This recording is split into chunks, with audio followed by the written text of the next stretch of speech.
bottom. Yeah. So Russ, so you just started to talk about Chechnya and the CIA, and I wanted to get more into what you understand have learned about how the FBI and the Tsarnaev brothers interacted with one another in terms of when the first touch was there like a handling situation going on there?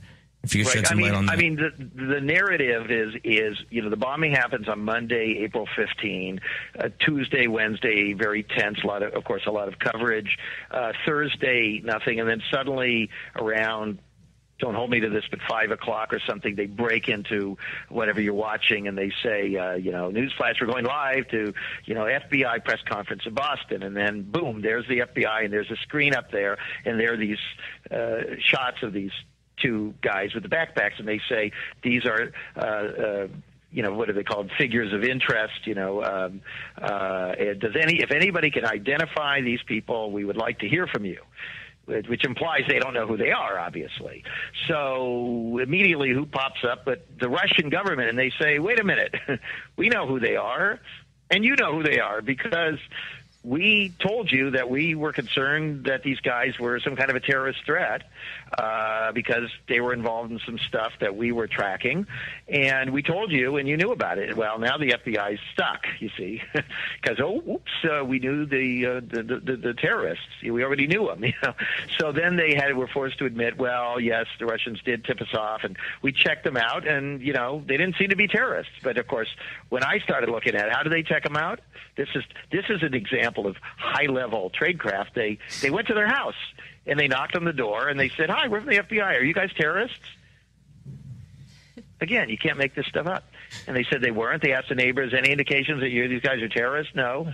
Okay, thank you very much. And supposedly, after a little bit of keep an eye on them, they dropped the whole thing. So that's the cover story. But the problem is that the FBI has a long history of cultivating informants. CIs, confidential informants. We cover this all the time on the show. It's CIs, there you go, confidential informants. And particularly among several groups of people, all of whom are what? Susceptible or vulnerable. Because if they try to get you or me to spy on our friends, we're not going to do it. Exactly. Right? But if they go to somebody who they've got something on them, either because the person's being prosecuted or threatened with prosecution, or because they are what? They're an immigrant of uncertain terrorist status. Yeah, a terrorist list, or they want look at Tamerlan wanted immigration status. He wanted to become a citizen. That's something that the FBI, to me, in a meeting would say, hey, you want to work with us, maybe you get your citizenship. You get your green card. And who knows, this is what, I think with Tamerlan, then he got in trouble with his wife, and maybe his citizenship was taken away, and he got mad at the FBI because they weren't going to pull the string for him. That's what I wonder, maybe that's why he went off. There's so many ways that they could be covering this up, so many different theories that you could go to. But what I like what you do, Russ, is you just pick apart with the facts. You go right at them. You don't tell us what happened. You show us facts, and then let us figure it out, and let everyone else figure it out. Waltham triple murder, that's a big one that we would like to talk about here, because there's also the same type of backstory where the FBI indicated that Tamerlan and Todashev were responsible after they shot and killed Todashev. And now they're saying differently with the new trial, with the trial right now going on, and it won't help them to say that now. What do you know about that murder? And look, first of all, I can tell you that I became familiar with it when they started invoking it as another. See, these are all prejudicing the public and creating an inexorable force for a rapid conclusion of this case and an end to scrutiny of what actually happened, of what the FBI was doing. That's what they're looking for. They want to wrap the whole thing up. So if they can create this huge, it's kind of like, in the old South when they'd said that a black person had lynched, had raped a white girl. It was like, boom, the whole thing just, the energy just took over the town, and there was a mob with the pitchforks and the torches, and the whole thing was over, right? frontier justice. And that's the whole mentality here on this Boston thing, was that they wanted to say, if you're not sure whether these two kids with the backpacks did it, they shot a cop, because people hate that, right? Obviously. And that's the second thing. And now they got the third thing, and they triple homicide. Now they're like spectacularly murderous to another whole multiplication factor, okay, and so that became a big deal, and not just that it would triple murder, but of their friends.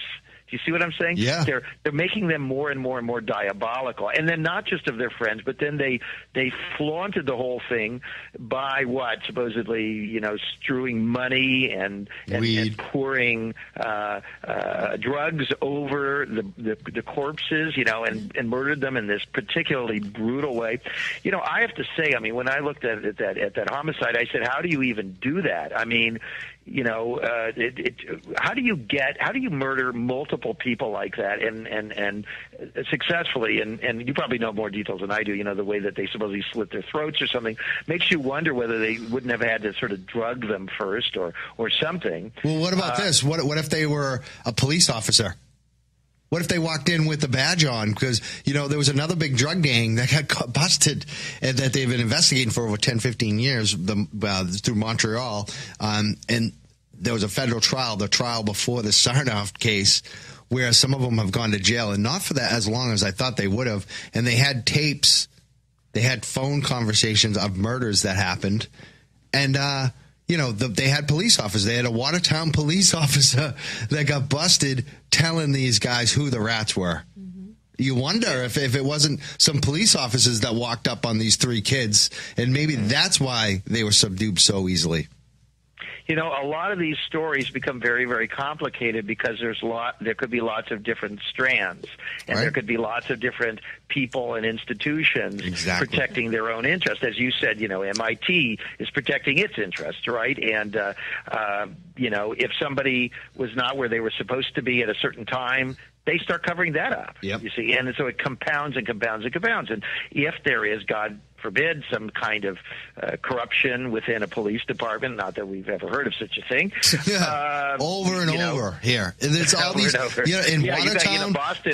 New York used to be famous for that. Boston has sort of been historically famous for those kind of problems. They have a drug evidence locker thing going on in Boston right now that no one ever got to the bottom of, where, I heard this on the street for years. You know how you hear things, Russ, and no one wants to talk because they're afraid.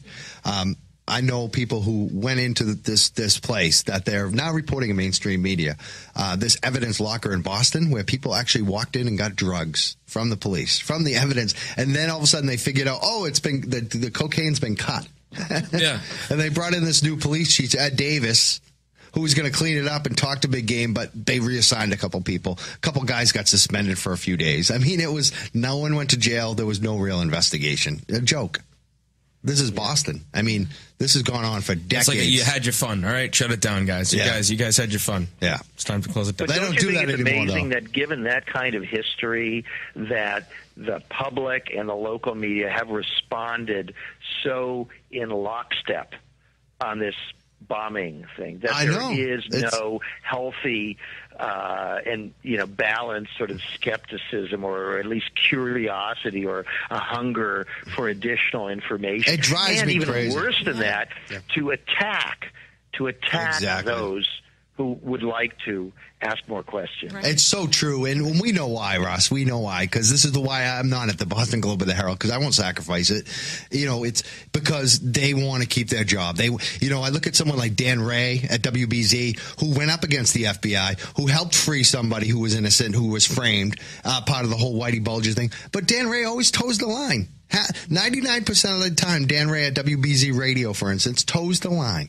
They all do. Even, they have these one moment, and I don't get it. And that's what I don't get. It's like, how can you see that, Dan Ray? You saw what happened, but then you believe everything the FBI tells you from then on out, apparently. And then you'll say, I don't love the FBI, but then he repeats everything they say. Yeah, the problem is you have to pick your battles, and it's because we're all sort of now I don't know if this is a bad word. We're sucking at the teat of the establishment all the time. That's two. Yeah. That's it. I mean, that is so it. And that's what I love what you're doing, whowhatwhy.com. Org. Yeah, and .org, right? You have the two different websites, Russ? Yeah, we use .org because we're a nonprofit, but you go to either of those places and you'll get to us. So, Russ, so in terms of like evidence that you've been able to uncover looking into the Boston Marathon bombings, any semblance of like dash cam footage from when the chase was going on and the Sarnett brothers were supposedly throwing pipe bombs out their windows, at the police? Isn't it weird? Nothing has surfaced about that. I remember going out to Watertown and canvassing the neighborhood and knocking on people's doors, and admittedly, it was just the efforts of a early evening one day, when time that I thought people should be home, but I was unable to find anybody who could actually tell me that. I mean, first of all, they didn't see anything because they were supposed to be hiding in their houses, not sticking their head out the window. So the people there didn't really see anything. What did they have? They heard a lot of shooting and explosions or what have you. So isn't that interesting? I mean, where's the police footage of that? I mean, you would think, by the way, that a proper defense of Johar Tsarnaev would address all of these things. By the way, that's another really compelling issue. Who, What, Why, our website. We have a whole team of people working on the story. We got a guy in the trial all the time. I'll be there on and off, and we're trying to look at this stuff. But the thing is, the defense does not seem to actually be, as far as we can tell, really. Having been able to put resources into investigating what actually happened. In other words, they're not journalists and they're not investigators. They're the defense. What does that mean? It means that their job is to try to figure out what they can accomplish and succeed at that. And so all the indications are that they've just concluded that it's just hopeless to try to really, overcome this tremendous onslaught. Yeah. And to just sort of not even bother trying to figure out what happened. Yeah, I mean, it's almost like, how can you blame them? Because when you see this jury poll, we see it, what they say, 99.9% are like, oh, he's guilty, I want to kill him. Oh, it would be really cool to be on this jury. My friends think it would be cool to convict this guy. I mean, this is what people say. People have already decided, and it's just crazy what is happening. And I think that you're right. I think their whole thing is on the appeal, that they're just hoping that they can just save the kid's life maybe on appeal because of the jury pool, some legal precedents like that. But it's just, Russ, the other thing too is, we could go on and on about this Boston bombing. But, there are other things too. Like you've covered the Bush family for, you wrote this book, Family of Secrets.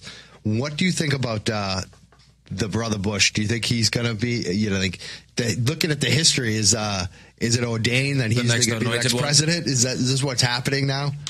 I mean, there's no question that Jeb Bush wants to run. There's no question that the family is behind him.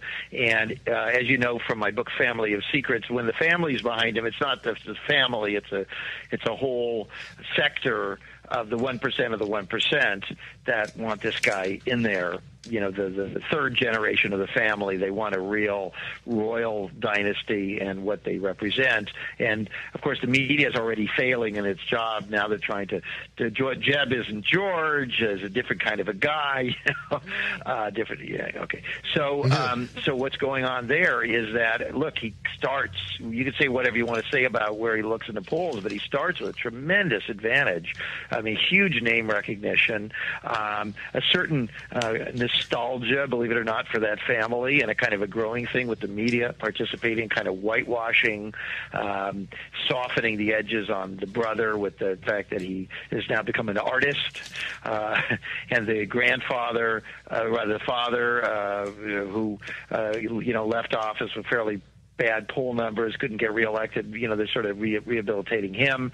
And then, they always do that. The public swings up and back, and once they get tired after they finish vilifying Obama as, the socialist from hell, then they're going to want to swing back to something else. And there's Jeb there. So I think he's got a tremendous chance. And I think we have a real, like a 50-50 shot of becoming first time in this country to have 3 generations of the same family in the White House. That's crazy.